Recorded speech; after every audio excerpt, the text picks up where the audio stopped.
गृहस्थ में अपने कुटुंब में जो सबसे बूढ़ा हो उसको सबसे पहले भोजन देना चाहिए, धर्म का आदेश है।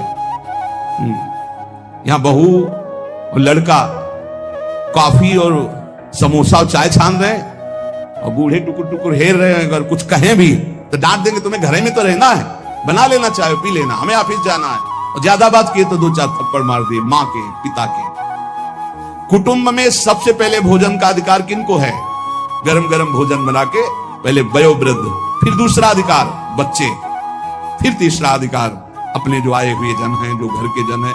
बनाने वाला सबसे बात के, ये नहीं कि बनाने वाला पहले चक्क छान के फिर जो मनाया सो परोस दिया।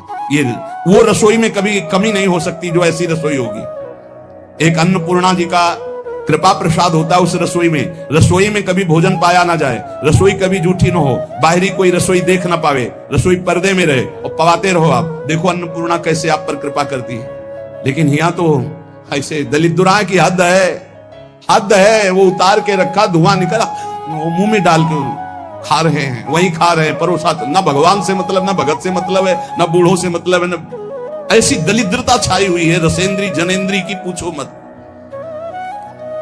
ध्यान से सुने, इसीलिए महापुरुषों के वचन सुना रहे।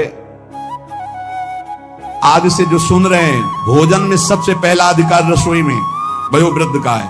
हम कह रहे ठाकुर जी को भोग लगा दिखा के उनको पवाओ, पहले बच्चों को पवाओ, जो और अपने जन उनको। रसोई करता वो सबसे बात, जो घर का स्वामी बनने का अधिकार रखते हैं उनको सबसे बात के पाना चाहिए, पहले सबको पवा देना। मुखिया मुख सो चाहिए, खान पान सो एक भी ऐसा कोई भोजन का पदार्थ ना हो जो किसी को ना दिया गया हो। छुपाव नहीं होना चाहिए। रसोई में जो बने सबको, पंगत में जो परोसा जाए सबको, नहीं परोसा ही ना जाए।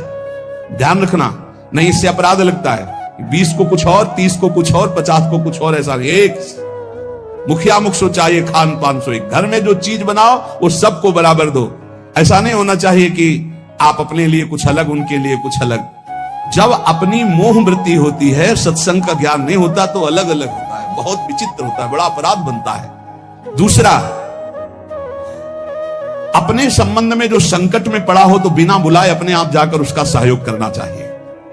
तीसरा, यदि अपनी बहन संतानहीन हो, व्यवस्था ना हो और वो अपने पास रहना चाहिए तो आदर के साथ पूरे जीवन उसको रखना चाहिए। भगवान धर्म स्वरूप विदुर जी कह रहे, अगर गृहस्थी में रहकर ये 4 आचरण संभाल ले जो अभी बोले गए और नाम जप करे तो भगवान की प्राप्ति निश्चित है। बड़े बूढ़ों को भोजन में सबसे पहला अधिकार है। बड़े बूढ़े भगवान साक्षात, मातृ देवो भव, पितृ देवो भव। यदि तुम्हारा कोई संबंधी कष्ट में है तो बिना बुलाए जाओ, उसका सहयोग करो। और यदि तुम्हारी बहन संतानहीन, धनहीन है, परिवार में उसको नहीं रखा जा रहा, आप आदर पूर्वक जीवन भर रखो।